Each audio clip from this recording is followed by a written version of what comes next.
하나님께 주시는 말씀은 야고보서 2장 14절에서 16절까지 말씀입니다. 야고보서 2장 14절부터 26절까지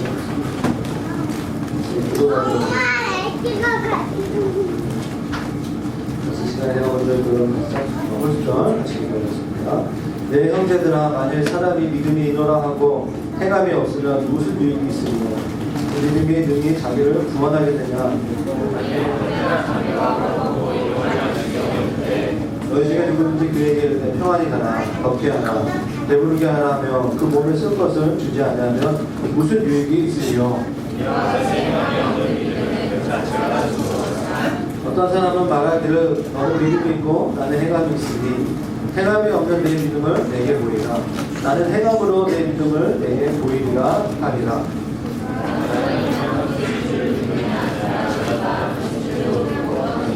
아, 허탄한 사람아, 행함이 없는 믿음이 헛것인 줄을 알고자 하느냐.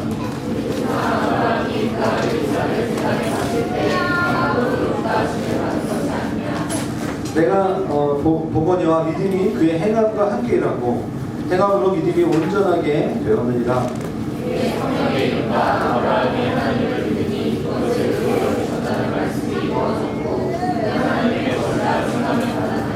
이러보건대 사람이 행함으로 의롭다 하심을 받고 믿음으로만은 아니니라.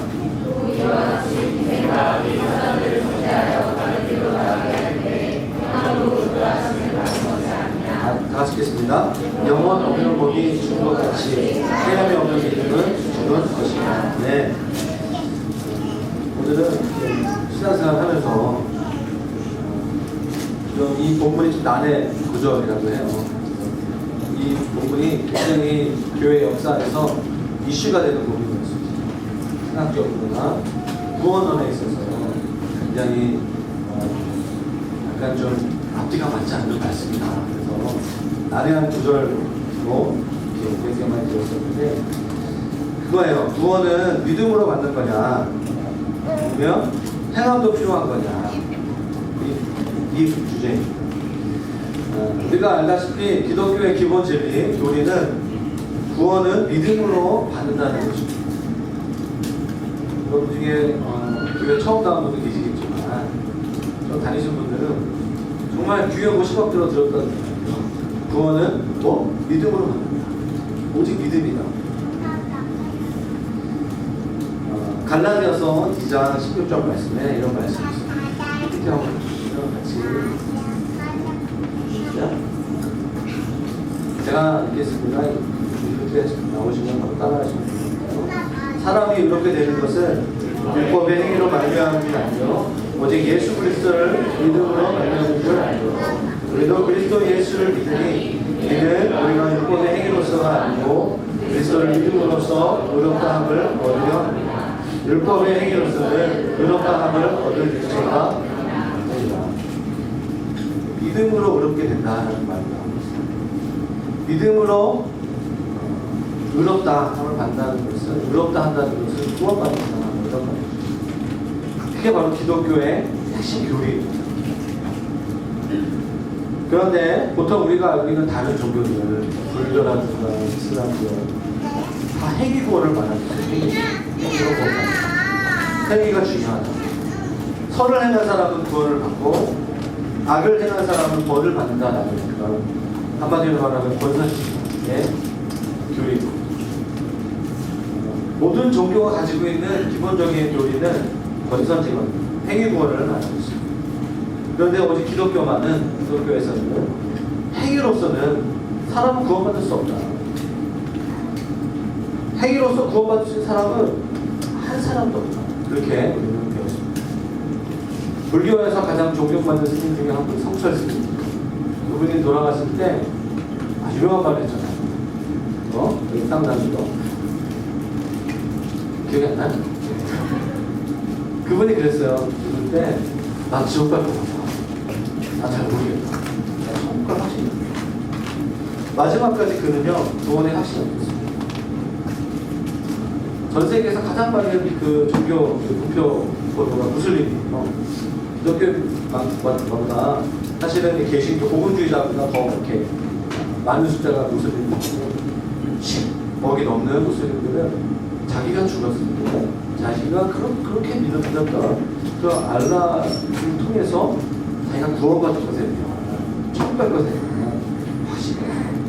오직 알라만 한다. 이유샤. 오직 하나님만 아신다. 그래서 항상 불안해요. 그래서 항상 조급하죠. 노력합니다. 그래서 그 선행을 통하여서 구원받게 됩니다. 그래서 전쟁도 일으키고 순교하고 하는 것이 다 그런 신앙의 훼손되는 겁니다.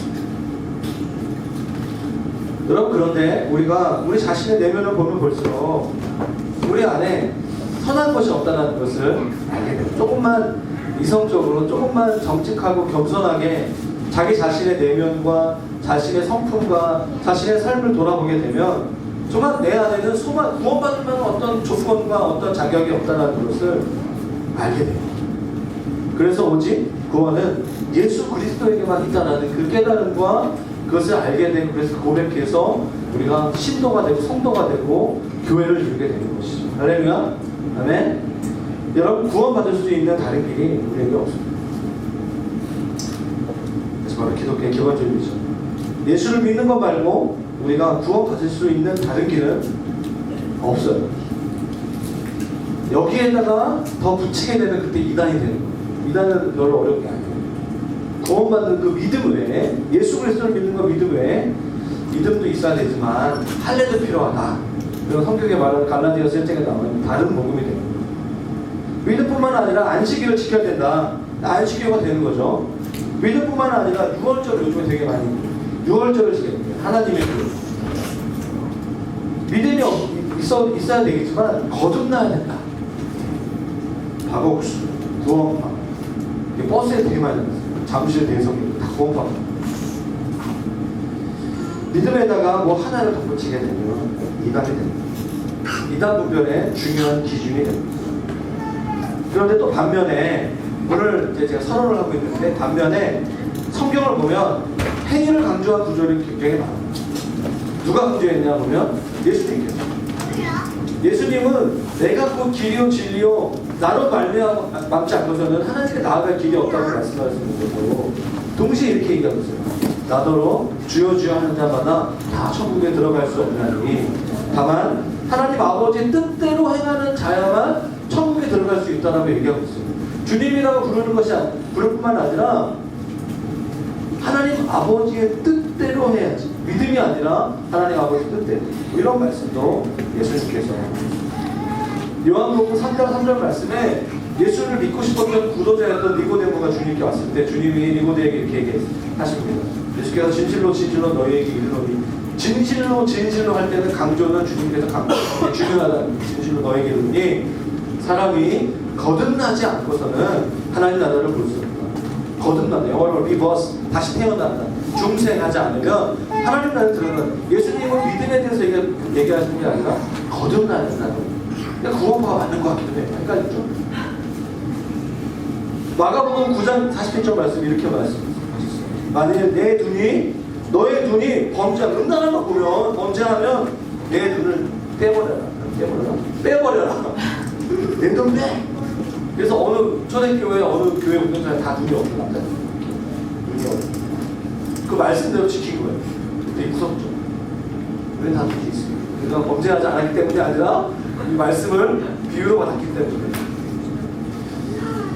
여러분, 이렇게 질문할 수 있어요. 믿음으로만 구원받을 수 없단 말인가? 예수님 이런 말씀들을 믿음만 얘기하지 않고 다른 행위에 대해서 말씀하셨어요. 그래서 오늘 야고보 사도가 오늘 야고보서 2장 말씀 굉장히 중요한 신학적인 구원론에 대한 도전을 하죠. 논란이 생기기 시작해요. 초대교회 역사의 교회사를 보면서 이 부분에 대한 많은 논쟁들이 있었어요. 어떤 신학자는 바울은 복음을 강조했지만 예수님은 행위를 강조했다. 바울이 더 중요한가? 예수가 중요해요. 누가 더 중요해요? 예수가 더 중요해요. 그래서 예수님이 강조하신 것처럼 행위로 구원받는 뭐 그런 신학적인 주장을 한 적도 있습니다.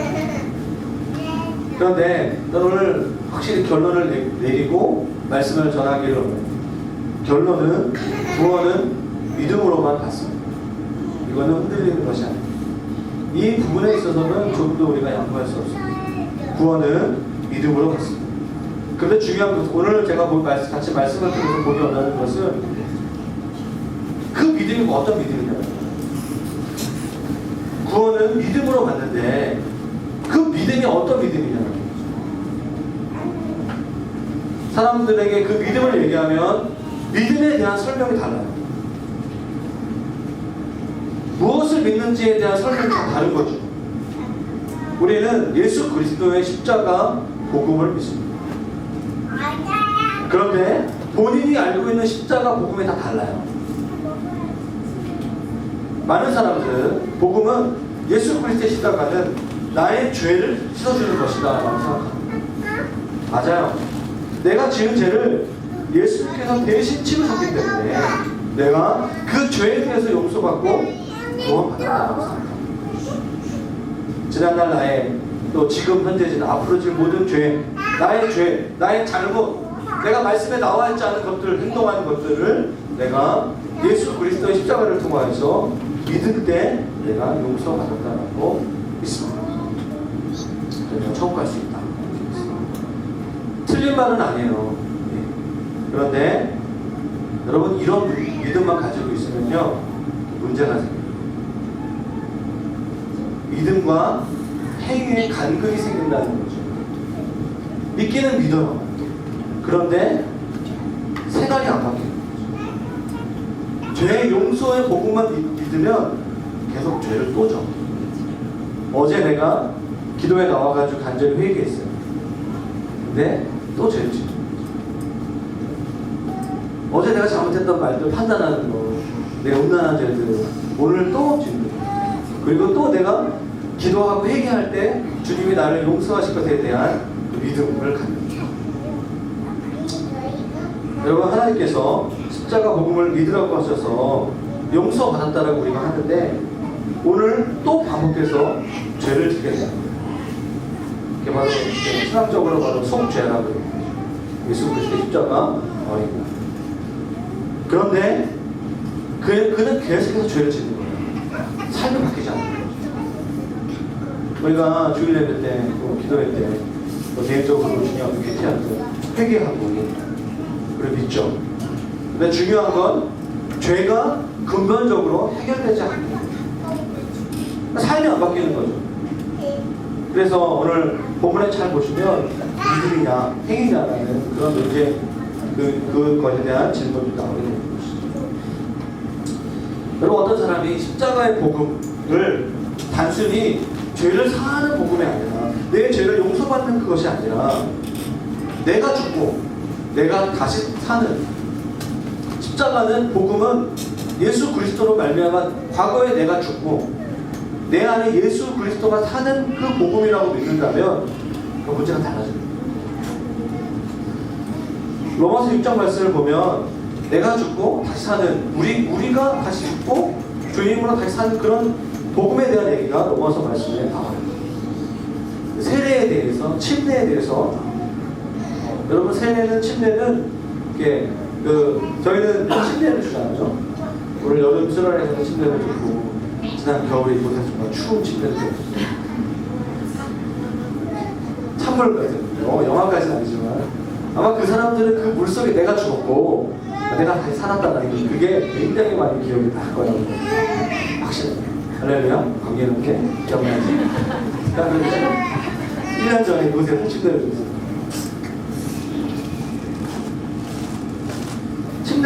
세례가 무엇입니까? 예수님과 함께 내가 죽었다라는 거예요. 그것을 우리 교회 성도들 공동체가 그것을 인정하는 거죠. 그래서 축복하는 거죠. 그걸 통해서 초대교회의 세례와 침례는 우리 공동체의 일원이 됐다는 그 굉장히 중요한 의식이 되는 거죠. 내 생명으로, 내 의지로 살았던 내가 이제는 예수 그리스도로 새로운 생명을 가지고 살았다는 그 의미가 세례에 있었습니다. 그게 바로 복음이죠. 예수 그리스도의 십자가의 의미. 복음을 단순히 내 죄 문제를 해결하는 것이 아니라 그 예수 그리스도로 말미암아 내가 죽고 예수님이 내 안에 사신다라는 것으로 복음을 내가 믿는다면 삶이 바뀔 수가 없어요. 주님이 내 안에 계시면 어떻게 삶이 안 바뀔 수 있겠어요? 주님이 나의 생명이고 내 삶의 주인이고,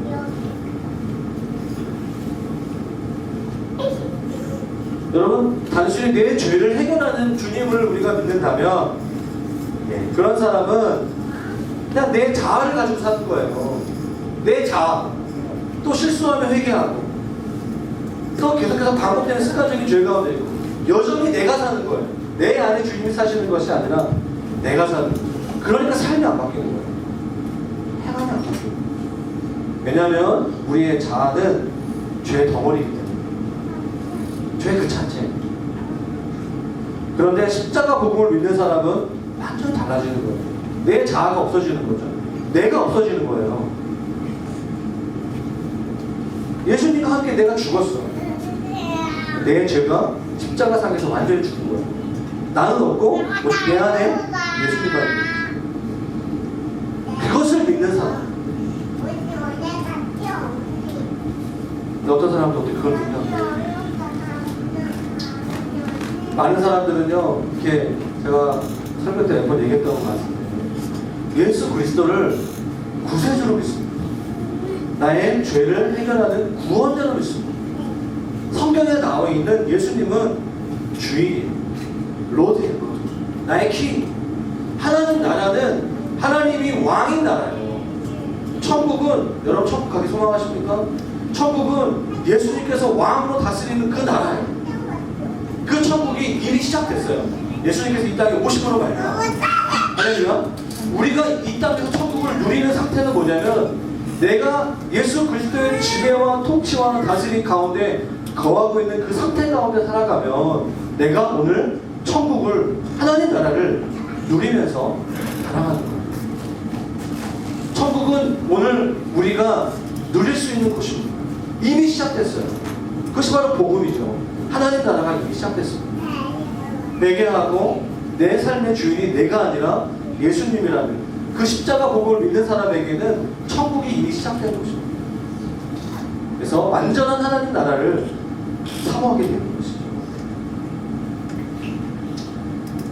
여러분, 로마서 6장 말씀, 6장 4절 말씀 봅시다. 6장 4절 말씀 보시면, 시작.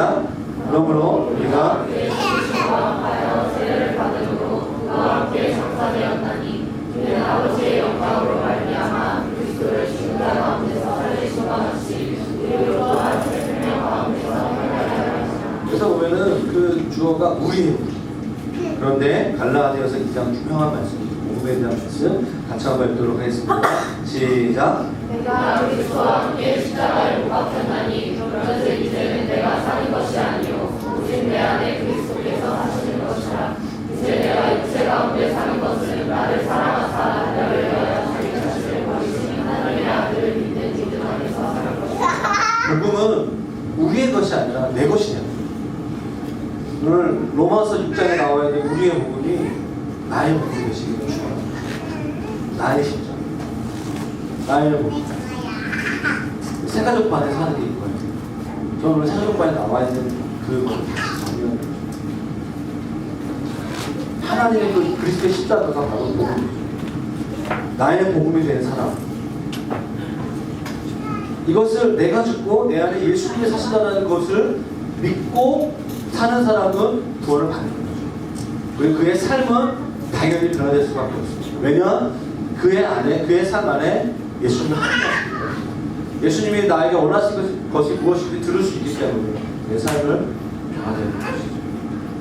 그런데 이것이 믿어지지 않는 사람은 계속해서 죄를 짓고 회개하고 죄를 짓고 회개하고 이런 패턴 속에서 삶이 전혀 변화되지 않는 그런 상태 속에서 생활을 합니다. 복음의 역사가 다른 것입니다. 정말 여러분에게 도전하고 싶어요. 정말 여러분들이 예수 그리스도를 믿기로 정말 결단하셨다면 정말 제대로 된 신앙 고백이 나와야 할 것입니다. 나는 예수님과 함께 죽었습니다. 나는 이제 예수님이 내 삶의 생명이십니다. 나의 주인은 바로 예수님이십니다. 이 고백이 삶을 바꾸는 거예요. 그러면 행위가 먼저냐 믿음이 먼저냐, 나는 논쟁이 있을 수가 없는 거죠. 왜냐하면 그 믿음이 내 삶을 바꿔버리는 거예요. 논쟁이 필요가 없는 거죠. 제가 믿음으로 선포합니다. 내 삶을 바꾸지 못하는 믿음은 믿음이 아닌 것입니다. 내 삶을 바꾸지 못하는 복음은 복음이 아니에요. 복음이 내 삶에 진짜 좋은 소식이라면 내 삶은 바뀔 수밖에 없어요. 여러분이 여러분의 삶을 바꾸려고 노력해서 바뀌는 것이 아니에요. 그것은 다 종교예요. 다른 뭐 불교도 있을 수도 있고 이슬람교일 수도 있습니다. 복음이 우리의 삶을 바꾸는 것입니다. 오늘 그 얘기를 하고 싶어요. 십자가 복음을 믿으면 정말 내 삶이 바뀝니다. 오늘 26절 말씀을 좀 보기 원하는데요. 같이 오늘 맨 마지막 구절인 26절 말씀을 한번 볼까요? 같이 한번 읽어보겠습니다. 시작. 영혼 없는 몸이 죽은 것 같이. 그러니까 뭐뭐 같이는 비유죠. 그래서 영혼 없는 몸이 죽은 것처럼 행함이 없는 믿음도 죽을 것이다. 그 얘기를 하는 거죠. 혹시 여러분 옆에 보시면 혹시 영혼 없는 몸을 가진 사람 혹시 있어요? 졸고 있는데. 제가 출방하다 보면 그런 말, 제가 영혼 없이 직장 생활 한 1년 했습니다. 제가 다니는 직장 다니려면 영혼을 팔아야 돼요. 이런 얘기. 어느 직장이가 도대체 제가 물어보니까 거의 뭐 이렇게 멍 때리면서 살아가는. 그 직장생활, 사회생활 하다 보면 그런 때 가끔 있잖아요. 마음을 다해서 하다 보면 막 되게 힘든 거. 직장생활 하시는 분들은 아마. 그런데 같이 예배드리는 우리 옆에 있는 우리 성도 형제 자매가 갑자기 예배드리다가 영혼이 떠났어요. 그래서 충격이에요. 몸은 있는데 영혼이 없어. 되게 무서운 거예요. 거의 좀비인가? 아주 공포 영화 수준인 거죠. 충격이. 근데 야고보사도가 이렇게 얘기하죠. 행함이 없는 믿음이 그런 수준이다. 말도 안 되는 충격적인 사건이 뭐냐면 믿음이 있다라고 말은 하는데 삶이 안 바뀌어요. 그거는 마치 영혼이 없는 뭔가 같은 것이다 이렇게 얘기하는 거죠. 그래서 혹시 우리 주위에 내 자신과 우리 주위에 행함이 없는 믿음을 가진 것처럼 보인다는 거는 영혼이 없는 거지. 영혼이 떠난 몸을 가지고 있는 이상한 충격적인 그런 상태가 있구나. 서로 깨워. 그럼 안 돼. 서로 이렇게 해주고. 여러분 그렇지 않으세요? 그래서 공동체 안에서, 교회 안에서 행함이 없는 믿음을 아주 자연스럽게 받아들이게 되면, 말만 하는 믿음을 받아들이게 되면 교회가 힘을 잃게 돼요. 교회의 파워는 맑은 사람이 같이 가는 거예요. 그렇게 가기 위해서 하나님께 씨름하는, 정말 믿음이 있다라고 하면 삶이 믿음대로 살아가는 교회가 있으면 여전히 세상 밖에 있는 교회 밖에 있는 예수를 믿고 싶으나 교회에 대해서 실망하고 많은 사람들이 주님께 돌아옵니다. 가장 강력한 전도는 교회가 교회다워. 우리 개인 한 명 한 명이 하나님 앞에서 믿음대로 살아갈 때 전도하세요. 할렐루야. 우리 그런 결단을 했습니다.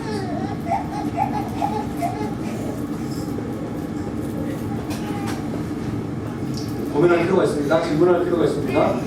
자, 내가 가진 믿음이 진짜 믿음인가? 산 믿음. 아니, 죽은 믿음인가? 굉장히 중요한 문제입니다.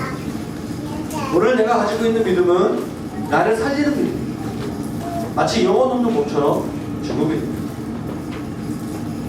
여러분, 오늘 몇 주 전부터 저희 야고보서를 계속하고 있잖아요. 야고보서 1장 말씀은 너희가 정말 믿음이 있느냐? 그러면 시험 받을 때 어떻게 받아야 하는지 더 알습니다. 너희가 정말 믿음이 있는 사람은 여러 가지 시험을 받으면 어떻게 한다고요? 기뻐해요. 시험이 클수록 더 기뻐. 그게 믿음이 있는 사람이라는 거예요. 만약 믿음이 없으면 불안하고 염려하고 두려워한다는 거예요. 그게 1장 말씀이에요. 너희가 야고보서 2장 말씀. 너희가 믿음이 있느냐? 그러면 정말 믿음대로 행하냐? 그러면 사람 차별하지 않는다. 함부로 그 사람 뒤에서 함부로 그 사람에 대해서 함부로 부정적인 말을 하지 않는다. 그 사람 안에 있는 성령님께서 그 말을 못한다는 거예요. 믿음이 있다라고 말을 하면 백씹기, 전문용어로 몰라요? 뒤에서 씹기, 두장, 사장 뒤에서 그 말을 먹어도 제일 잘하는 거 목자 씹기 건데 그걸 못한다는 거예요. 그게 얼마나 큰 쾌감이 있냐. 그걸 못한다는 거지. 그게 바로 야고보서 2장 말씀이에요. 왜냐하면 내가 죽고 내가 예수님을 살아가시 사람을 보는 기준이 달라지는 거예요. 근데 또 뭐냐면 다른 사람을 보는 기준이 달라질 뿐만 아니라 자기 자신을 보는 기준이 달라집니다. 우리 예수님 진짜 있잖아요. 열등감이 치유됩니다. 예수 믿은 지 오래됐는데 열등감 치유 안 되는 사람들은 계속 고민할 필요가 있어요.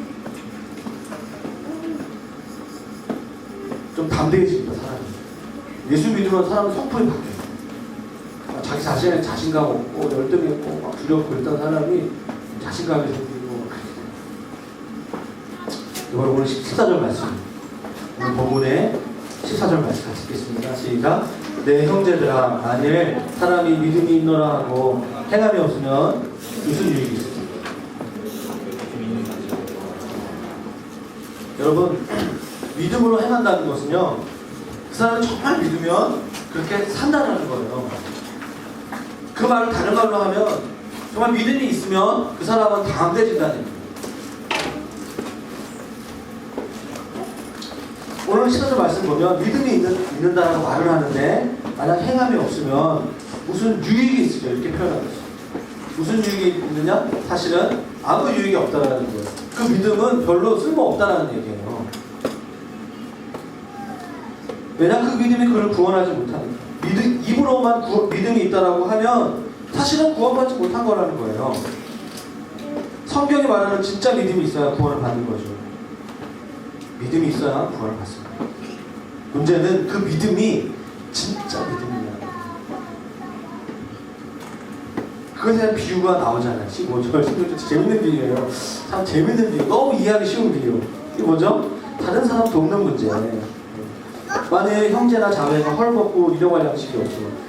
이게 뭐 형제나 자매, 자기 가족, 자기 교회 공동체 식구 10일 동안 돈이 없어가지고 밥을 못 먹었어요. 근데 너희 중에 누구든지 그 얘기를 해. 야 평안히 가, 평안해라. 샬롬. 너 따뜻하게 입어라. 배부르게 하라 하면서 말만 해. 그 몸에 쓸 것을 주지 않으면 무슨 유익이 있다는 거예요. 말만 해. 배고픈 사람한테 가장 필요한 게 뭐죠? 밥 줘야 돼. 10일 굶은 사람한테 우리가 가장 좋아하는 치킨을 주면 안 돼요. 미음을 썰어준 다음에 뭔가 속이 좀 달랜 다음에 삼촌님께 해서 그 믿음의 수고를 해야 된다는 거예요. 그거 안 하고 말만 하는 게 도대체 무슨 믿음이냐? 무슨 유익이냐? 라고 사실 이야기하는 것입니다.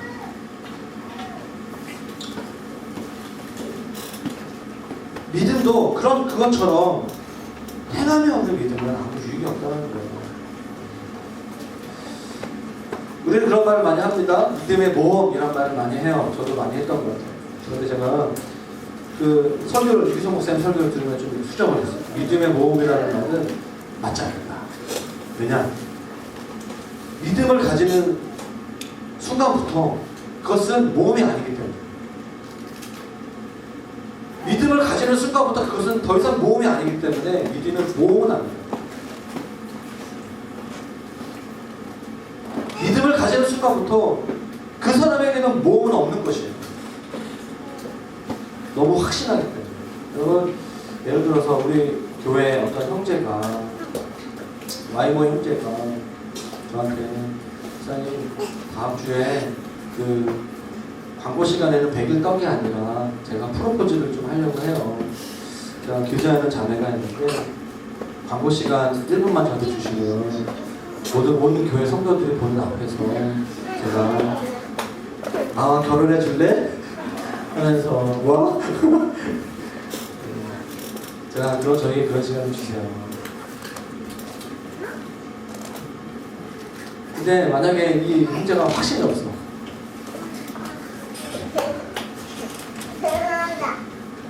잘못하면 그 자매가 교회를 떠날 수 있는 거죠. 안 나오게. 너무 부끄러워가지고 아직 그 형제는 결혼은 아닌 것 같은데 이런 생각이 들어가지고. 근데 이 형제는 그 자매를 너무 사랑했고 그 자매가 자기를 선택할 것에 대한 너무 강력한 확신이 있었어요. 그래서 공개적으로 프로포즈를 할 거 하는 것 자체가 너무 우리 인생에 축복받은 교회에서 세상적인 뭐 술집이나 이런 데가 아니라 교회에서 예배 때 얼마나 감사해요. 그렇죠? 그런 거 한번 좀 그런 일 한번 있으면 좋겠다 생각이 들고 청년 목회 하니까 그런 일이 있으면 좋겠다. 누가 또 다음 주 적용할지도 몰라. 하여튼 누군지 모르겠지만 근데 만약에 그 형제가 교제한 적을 하면 안 됐어. 그 자매의 마음을 자기 자신이 확신이 못해야지. 근데 한번 2판 3판으로 해보고 싶어. 그냥 가자. 독재 스타일로 한번 해보자. 그러면 이 형제는 있잖아요. 그 광고 시간이 될수록 되게 불안해. 심장이 막 뛰는 거예요. 정말 나의 프로포즈를 정말 받아들일 것인가 안 받아들일 것인가. 믿음이 있는 사람은 그 자매에 대한 믿음이 있는 사람은 너무 기대가 되고 너무 축복의 시간이 너무 영광스러운 시간이 가면 그렇지 않은 사람은 불안한 시간이 될 수 있습니다. 여러분 믿음이 있는가 없는가는 엄청난 차이가 있는 것입니다. 믿음이 없는 사람에게는 두려움이고 염려라면 믿음이 있는 사람에게는 확신이에요. 확신. 기쁨이에요. 기쁨. 그래서 믿음의 모험이 아니라 모험적인 믿음이라는 말을 쓰고 싶어요. 뭐냐면 자기는 믿음의 길을 가. 근데 다른 사람들이 봤을 때 쟤 모험의 길로 가는 것 같다라는 거죠. 여러분 다윗과 골리앗의 그 사무엘상 16장 말씀에 나와 있는 것처럼 볼 때 다윗은 되게 이렇게 외소했어요. 아직 사춘기를 갓 지났을까 말까. 근데 골리앗은 거의 키가 3m가 되는데 다윗은 하나님과의 관계 속에 내면적인 관계 속에서 내가 이 물맷돌을 가지고 5개를 가지고 해도 내가 확실히 하나님이 이 전쟁에 대해서 하나님께서 이 전쟁을 이기게 하실 것이라는 내적인 확신이 있었어요. 그런데 다른 사람들이 봤을 때는 좀 모험인 거죠. 본인은 확신이 있고 본인은 너무 기쁘지만 다른 사람들이 봤을 때는 아주 모험의 길을 가는 것처럼 보인다 라고 할 수는 있을 거예요. 그러나 그 사람에게 있어서는 흔들리지 않는 확신인 것이에요. 믿음은 엄청난 것이에요. 엄청난 역사를 이루는 것이에요. 그래서 이렇게 말씀드리고 싶어요. 여러분이 정말 예수를 믿는데 삶이 안 바뀐다면 그것이 정말 기적이에요. 정말 내가 예수를 믿는데 삶이 안 바뀌는 것이 기적인 거예요. 믿음은 머리로 아는 지식으로 생각하면서 예수님이 나를 위해 죽으셨는데 내 구주이시고 부활하시고 내 안에 계신데 그것이 단지 지식에 머무는 거예요. 그 지식만 가지고 있으면 삶이 안 바뀝니다. 그럼 언제 바뀌죠? 내 안에 계신 예수님을 정말 만날 때, 정말 내 안에 계신 예수님이 정말 살아계시다는 것을 자기가 인격적으로 정말 만날 때, 알게 될 때 우리 삶이 바뀌는 것입니다.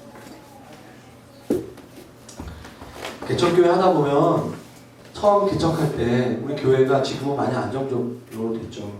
여전히 불안한 부분도 많이 있지만 처음에 교회 개척할 때 정말 도움의 손길 성교단체 간사할 때 그래도 여러 다양한 지역에서 많은 그 선후배들, 공동체 식구들이 많이 후원도 해주고 기도해주고 했는데 교회를 개척하면서 그런 지원을 다 끊기고 그냥 오직 하나님 앞에 서야 될 때 사실 많이 두려웠어요. 앞으로 어떻게 먹고 살아가지? 앞으로 내가 젊은 나이에 목회를 어떻게 할 것인가에 대한 두려움이 있었어요. 그런데 저희가 같이 함께 몇 명 청년들과 함께 교회를 개척하고 저희가 가지고 있는 재산의 한 50% 정도의 재산이 이렇게 집의 계약이 어떻게 문제가 경매에 넘어가면서 그때 제가 정말 기도했어요. 하나님, 우리 가정 어떻게 합니까? 그때 정말 그 지하에서 제 믿음이 없었더라고요. 제 인생을 저희 가정과 우리 교회를 하나님께서 이끌어주신다는 믿음이 없다는 것을 알게 됐어요. 몇 개월 동안 정말 재정의 문제에 있어서 하나님, 내가 돈이 없어도 하나님 먹고 살 수 있고, 그리고 하나님이 원하신다면 하나님 교회가 성장할 수 있습니다. 예. 그 확신이 제 내면에 들 때까지 그렇게 하나님 앞에 나아갔던 기억들이 있습니다. 최근 주님께서 저희 가정에게, 저에게 다시 말씀하시는 것 같아요. 내가 믿음이 있느냐? 믿음이 있느냐? 다시 말씀하시는 것 같아요. 네. 여러분, 어떤 우리 목원에게 우리가 교회 성도들끼리 여러분 큰 돈 빌려주시면 안 돼요. 한 20만 원 이상, 10만 원 이상 돈 빌리면 안 돼요. 서로 가능하면 웬만하면 특별한 일 아니면서 서로 시험 들 수 있기 때문에 3만 원 정도 갑자기 빌려줬어요. 택배를 인터넷 쇼핑해야 되는데 갑자기 목원 중에 현장이 갑자기 그럴 수 있잖아요. 저 예배당 앞에서 3만 원을 딱 보여주면 흔들면서 오는 거예요. 예배 시작하는데 누가 그 자매가 나한테 그 돈을 보여줬어. 확실히 주겠다. 평안한 마음 가운데 예배를 드릴 수 있는 거죠. 근데 그 친구가 무슨 맨날 내 옆에 한 친한 성도인데 저 끝에 앉고 예배 끝나자마자 집에 가는 거예요. 불안하죠. 내 돈 3만 원 오늘까지 준다고 했는데 왜 안 준? 혹시 그걸 떼먹는 거 아니야? 이러면서 이런 생각이 드는 거죠. 우리가 하나님을 믿는다고 하지만 또 그런 믿음이 흔들릴 때가 있습니다. 그런데 오늘 말씀에 재밌는 구절이 나와요. 주님이 우리에게 정신을 바짝 들게 하는 말씀인데요. 19절 말씀입니다. 같이 한번 읽어볼까요? 시작. 내가 하나님은 한 분이신 줄을 믿느냐? 잘 보시면요, 이 야고보 사대의 이 말씀의 그 뉘앙스를 좀 보실 필요가 있어요. 내가 하나님을 한 분인 줄을 믿느냐? 잘하는도다. 이거 칭찬 같아요? 약간 비꼬는 것 같아요? 그렇죠? 예, 좀 생각이 있으신 분들은 칭찬이 아니라 잘하는도다 임마 자식아. 너 잘한다, 야 귀신 돈다 느낌이 있는데 이런 느낌으로 얘기를 하는 거죠. 잘하긴 뭘 잘해. 사실은 귀신도 믿음이 있어. 귀신들도 믿고 떨 정도로 믿어. 충격적인 예언을 지니고 있어요. 귀신에게 어떤 믿음, 4가지 믿음이 있거든요. 4단계의 믿음이 있어요. 귀신의 4단계. 제가 이걸 얘기하기 괜찮겠어요. 첫 번째 믿음은요, 하나님을 믿어요. 귀신도 하나님이 한 분인 줄 믿어요. 하나님 한 분이다라는 걸 믿어요. 귀신들 모이는 곳에 하나님 한 분인 줄 믿습니까? 두 손 들고 아멘 다 하면 안 돼요. 귀신같이 믿어. 귀신같이 하는 거. 이런 말 있잖아요. 하나님이 한 분인 줄을 믿는 거죠. 적어도 이 땅에 무신론자보다 똑똑한 것 같아요. 귀신이. 무신론자는 하나님이 안 계시다고 생각하는 사람들이에요. 하나님이 한 분이신 것을 믿어요.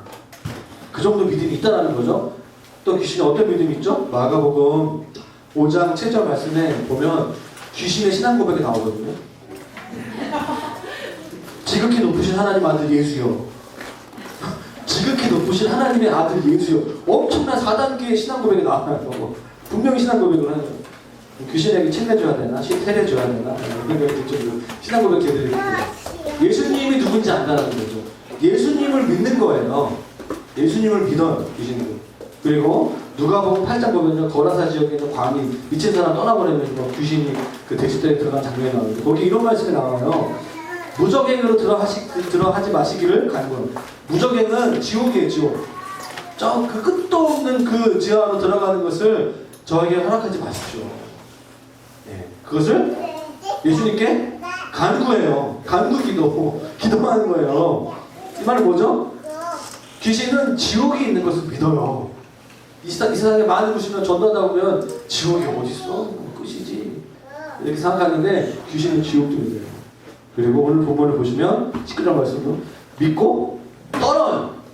감정적인 거예요. 귀신은 그냥 머리로 믿는 게 아니라 정서적으로 믿어. 정서적으로 두려워. 하나님 두렵기 시작하는 거죠. 이게 귀신이 가지고 있는 믿음의 수준이라는 거예요. 만약 여러분들이 가지고 있는 믿음이 귀신 수준의 믿음이라면 어떻게 그걸로 구원받을 수 있겠습니까? 하나님을 믿어, 예수님을 믿어, 지옥도 믿고 감정적으로 믿어. 그게 귀신의 믿음의 수준이라는 거예요. 그 정도로 알고 있고 그 정도 주님께 고백할 수 있다고 여러분 구원받을 수 있다고 어떻게 생각하시겠습니까? 예수 그리스도의 십자가는 그렇게 안 해요. 예수 그리스도는 우리를 위해 죽으셨습니다. 귀신이 가지고 있는 것과 내가 가지고 있는 게 차이가 있어요. 하나는 뭐냐면 꼭 기억하십시오. 예수님이 내 안에 계시다. 귀신 안에 예수님이 거하지 않아요. 우리의 믿음 안에 예수님이 거하십니다. 그게 우리와 귀신의 다른 점입니다. 예수님이 내 안에 계시면 우리의 삶이 완전히 바뀝니다. 믿습니까? 우리의 성격이 조급해가지고 안 바뀐 것처럼 말할 수 있어요. 그런데 바뀌어요. 1년 전, 10년 전, 20년 전과 완전히 바뀐 삶을 살 수가 없어요. 행함으로 믿음이 증명되어야 하는 이유가 여기 있는 거예요. 예수님이 우리 안에 계시는데 도무지 안 바뀌어요. 예수님은 안 계시는 거지. 하늘 아버지 아들이신 예수님께서 우리를 위해 죽으시고 다시 사신 예수님께서 내 안에 계시는데 어떻게 그의 성품이, 그의 가치관이, 그의 삶의 기준이 안 바뀔 수 있겠어요? 행함이 그 예를 오늘 본문에서 얘기하고 있는 거죠. 21절부터 22절 3절까지 아브라함의 그 믿음에 대한 얘기예요. 자신의 아들 독자인 유일한 아들이었던 그 아들을 하나님께서 아들을 너의 그 제단 위에 제물로 바쳐라 해서 아들을 드리자. 주님이 그제야 이제야 내가 나를 사랑하는지 알겠다. 주님이 칭찬하시잖아요. 기생이었던 라합이 그 여리고성에 있을 때 그 줄을 다 매달면서 그 정탐꾼을 숨기게 되면서 그 라합의 믿음에 대해서 이야기하고 있는 것이죠. 저는 말씀을 좀 정리하겠습니다. 그러면 우리가 어떻게 믿음을 가질 수 있는가? 예. 십자가 복음대로 내가 죽고 예수로 사는 살 그런 고백을 날마다 하셔야 돼요. 여러분 오늘 부모님 혹시 만나시는 분 계세요? 그러면 오늘 저 성지연은 없고 오늘부터 내 안에 예수님 계십니다. 난 예수님의 딸입니다. 그렇게 고백하는 거예요. 예, 미쳤구나. 이단 교회에 빠졌거든요. 그게 정통이에요. 내 안에 예수님이 사신다는. 직장 가가지고 직장 상사들한테 막 이러고 막 몰입하잖아요. 나는 죽었고 난 예수님이 계십니다. 미쳤구나 내가 더 만나 막 이렇게 하는 거지. 그렇게 해서 난 죽었고 예수님 사실 내 안에 성령이 계십니다. 한번 해보시라니까. 제가 설교 준비하면서 제가 어저께 이 고백했어요. 사실 제가 어제 여러 가지 피곤한 막 감기 소명이가 몇 년 만에 아팠어요. 저희 가족이 정말 이번 주 많이 날씨가 추웠잖아요. 아팠잖아요. 제가 하기 싫어요. 여러 가지 제가 해야 되는 것이 있는데 하기 싫어요. 아침에 일어나서 기도 왔는데 설교하는 준비했더니 전에 김홍빈은 죽었고 예수님이 내 안에 사신들 하니까 갑자기 해야지. 그래서 제가 막 움직이고 있는 거예요. 하고 있고 감사하게 어제 하루를 잘 보냈어요. 은혜로. 저희 아내가 지금이에요. 할렐루야. 그 얘기 하시면 안 돼요. 여러분 고백을 하는 게 중요합니다. 더 중요한 거는 고백의 의미가 무엇입니까? 내가 죽고 주님께서 내 안에 사신다는 그 고백의 의미는 이거예요. 저를 따라해 보시겠어요? 24시간 계속해서 주님을 의식하는 것. 내가 죽고 내 안에 예수님이 산다는 것의 다른 의미는 24시간 내가 주님을 의식하고 살아가는 것. 그것이에요. 계속해서 내가 주님이 나를 보고 계시고 나와 함께 하신다는 것을 인정하는 거예요. 그게 복음의 영광, 그게 믿음으로 행함이 완성되어질 수 있는 그 믿음을 갖는 자가 지켜야 될, 감당해야 될 대가인 것이에요. 예수님이 내 생명이시고 예수님께서 내 안에 계시다는 것을 의식하는 삶, 그 삶을 살아가는 것. 그것을 위한 대가는 계속해서 내가 깨어있어, 내가 어디서 무엇을 누구를 만나든 간에 예수님의 그 임재를 느끼는 거예요. 그것을 의식하는 거예요. 여러분, 영성의 어떤 그 깊이는 그거 같아요. 혼자 있을 때 난 누구냐? 혼자 있을 때 여러분 누구입니까? 여러분, 나 혼자 있을 때 예수님이 내 삶의 생명이십니다. 전부이십니다. 주님이십니다. 있다는 고백. 아무런 외부의 자극이 없을 때 그때 나는 누구인가? 그때 여러분 행복하십니까? 외부로부터 문자도 없고 카톡도 없고 전화도 없고 그때 여러분 고독하세요? 그때 사실은 주님이 여러분들을 부르시는 시간이에요. 여러분과 교제하기 원하시는 그 시간이에요. 그때 주님을 누리셔야 합니다. 내가 혼자 있을 때 여러분이 TV 틀고 스마트폰하고 인터넷하고 잠이나 자면 계속 그것이 나의 라이프 스타일이에요. 그러면 여러분은 여러분을 변화시키는 복음의 능력을 절대로 삶 속에서 경험할 수 없어요. 혼자 있을 때 주님과의 시간이 그 시간을 잘 보내셔야 됩니다. 제가 이번 주 어떤 자매를 신방하는데 제가 그 자매가 직장을 취업하고 10개월 동안 주님이 없는 삶을 살았대요. 주님과 기도하지 못했대요. 개인적으로.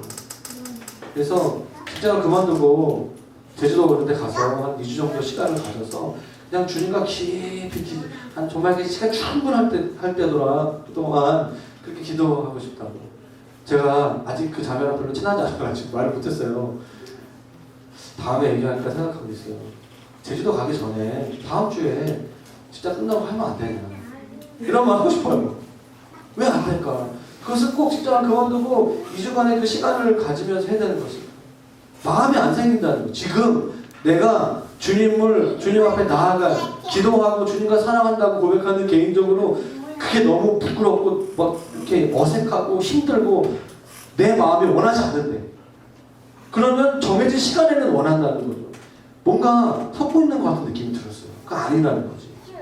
여전히 자아의 음성 가운데 섞고 있다는 그런 생각이 저는 좀 들었던 것 같아요. 사랑하는 여러분, 리즈 하워즈라는 사람이 이렇게 얘기했어요. 예수님 만난다면 이렇게 얘기했어요. 예수님 처음 만나고서 그가 이렇게 얘기했다고 합니다. 이제 내 삶은 끝났다. 이제 나의 삶은 끝났다. 정말 복음이 여러분의 삶을 변화시키는 그 능력으로 경험되기 원하신다면 여러분들의 삶은 끝났다. 이제 나 누구의 삶은 끝났다. 오직 예수님께서 원하시는 삶을 살 것이다 라는 그 고백 위에서 삶을 살아갈 때 삶이 바뀌는 거예요. 그런 고백이 없기 때문에 삶이 아직까지 안 바뀌는 거예요. 맨날 회개하고 맨날 용서하고 맨날 회개하고 용서하고 주님은 그런 분이 아니십니다. 주님은 우리 안에 거하시고 우리와 함께 하시기를 원하십니다. 여러분 그 송기천 장로님이라고 저희 모교 건국대학교 지금 농축산대학교 학과 대학 원장인가 그러신 것 같은데 그분이 치유사역으로 유명하시잖아요. 그분이 처음 예수님 만났을 때 가정 중에 하나가 뭐냐면 그 교수님이시다 보니까 그 웹판원들이 오는 거예요. 그래서 과학 잡지 같은 거 이렇게 해가지고 판매하는 것들 이렇게 그분의 책에 나와요. 소개하는. 그래서 교수님에게 CD 한 장을 먼저 주는 거죠. 그래서 이거를 각 연구원들한테 좀 소개해달라고. 알겠다고 받아서 자기는 이제 카피해가지고 그것을 가지고 다른 사람 소개하는 그런 걸 했다고 해요. 근데 어느 날 이렇게 주님 앞에 나가서 갑자기 너 도둑질했다. 그런 거예요. 예? 내가 무슨 도둑질을 했습니까, 주님? 주님이 그 장로님에게 그 교수님한테 하는 말이 너 그 CD 카피했잖아. 돈 주고 하지 않았잖아. 과거에는 다 그냥 그게 다 그냥 어떤 흐름이었는데 마음 너무 불편한 거예요. 주님이 또 다른 그릇 지지는 거예요. 너 그거 너한테 준 웹판한테 그 출판사 가서 용서를 구해라. 그런 마음을 주시는 거예요. 교수인데 가가지고 그냥 가서 이렇게 말하면 전화로 하던가 문자로 하던가 하면 되는 건데 선생님께서 그 출판사 가서 용서를 구해야 된다. 그 속에 계신 성령님께서 그런 마음을 감동을 주셨다는 거예요. 그래서 교수님이 막 너무 괴로워하다가 결국에는 그 출판사를 갔어요. 가가지고 2층에 출판사를 딱 가서 막 고민하다가 문을 딱 여는데 감사한 건가? 문이 잠겼어. 다 휘겨. 그래가지고 그 마음속에 주님이 그래 너가 내 말의 작은 음성에 너가 순종하는가 아니면 보기 위해서 이런 마음을 주셨다. 그런 마음이 딱 그 책에 나와요. 감사하죠? 자, 부끄럽지 않게 하시면서 이런 일들을 여러분들이 경험하게 될 것입니다. 바보 같은. 그리스도인들 욕먹는 거 바보 같은. 너무 순진하다. 다 하는데 왜 너희는 그렇게 살아가냐? 여러분, 그런 사람들의 그 회개와 그 성령의 음성을 따라가는 그 고백을 통하여서 세상이 바뀌는 거예요. 복음의 능력을 경험한 대가인 것이죠. 여러분, 예수님이 항상 주님이라고 작정한다면 그때부터 주님은 저와 여러분 안에 역사하셔서 우리의 삶이 바뀌게 되는 것입니다. 삶이 바뀌어요. 아주 은밀한 곳에 계신 성령님께서 우리의 삶에 아무도 모르는 그 영역에 계속해서 말씀하십니다. 우리는 때로는 순간순간 놓치게 돼요. 옛날 모습대로 살기도 합니다. 그런데 반드시 우리가 믿음이 있으면, 우리가 예수 그리스도의 십자가 복음의 믿음이 있으면 우리의 삶이 바뀔 수밖에 없어요. 왠 줄 아세요? 성령님의 마음의 문을 두드리시면 성령께서 너 왜 그러냐? 너 그렇게 하지 마라. 반드시 말씀하십니다. 처음에는 그게 굉장히 불편해요. 그런데 그때부터 삶이 바뀌는 기적이 일어나는 것이에요. 그때부터 분명하게 알게 되는 것이 있는데, 자기가 고백됩니다. 복음이 내 삶을 변화시킨다는 거예요. 전도의 시작은 여기서부터 있어요. 복음이 내 삶을 변화시켜야지 간증이 되고, 그 간증에 파워가 있는 것이고, 복음이 없는 사람이 복음이 있는 공동체의 매력을 느끼기 시작하는 거예요. 나를 변화시키기 위해서 노력하는 것이 아니라 내 안에 계신 예수님께서 나를 변화시키는 거예요. 그분과 함께 살려는 그 노력. 제가 지난주 홍대에서 특세했어요. 지난주에. 그때 주님은 저에게 회개하라고 하신 게 있어요. 뭔지 아세요? 너 잠잘 때 나를 초청하지 않았다. 잠잘 때 너가 싱글일 때, 싱글 라이프 총각일 때 너는 나를 그토록 갈망하지 않았니? 모든 자매들이 너를 거절하고, 너가 외롭고 쓸쓸할 때 너는 나를 부르지 않았냐? 맞아요, 주님. 근데 지금 아내도 있고 애들도 있고 많이 피곤해. 잘 때 아우 피곤해, 아니 머리 아파, 힘들어. 근데 일어나서 하는 거야. 주님을 초청하지 않아. 주님을 구하지 않아. 그게 딱 떠오르는 거예요. 기도하는 거예요. 주님, 제가 회개합니다. 제가 잠자기 전에 한마디라도 좋습니다. 주님, 살아계신 주님, 저의 꿈 가운데서 함께 해주시고 저희 가정 가운데, 저희 잠자리 가운데 함께 해주십시오. 주님은 24시간 저와 함께 하시는 그런 분이십니다. 그 다음날 제가 꿈을 꿨어요. 주님 함께 하는 꿈을 꿨어요. 그때 저에게 찬양을 주셨어요. 그 꿈에 오늘 제가 같이 또 보내기 원하는데, 주 임재 안에서 제가 처음 교회 주님을 주셔서 제가 몇 번 얘기한 적이 있는데, 교회 이름을 글로벌 비전 교회가 아니라 주 임재 교회,